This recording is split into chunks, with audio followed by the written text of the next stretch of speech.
idol, kaliwat kanan. Napakalilim nitong lugar na to bago mag-arko. Ngayon, wala nang puno, mga bay, mga idol. Tinanggal na dahil sa kalsada.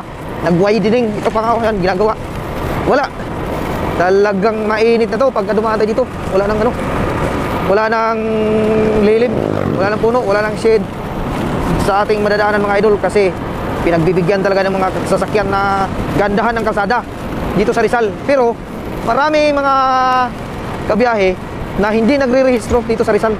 Pinapagandahan na nga sila ng kalsada para maganda ang takbo nila dito.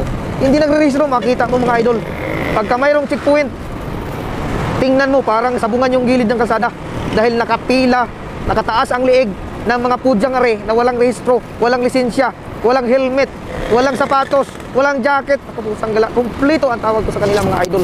Nakaka ano lang ng kalooban, pinagawa na ng kalsada, hindi pa magbabayad sa kalsada. Anak ka ng anak. Talo.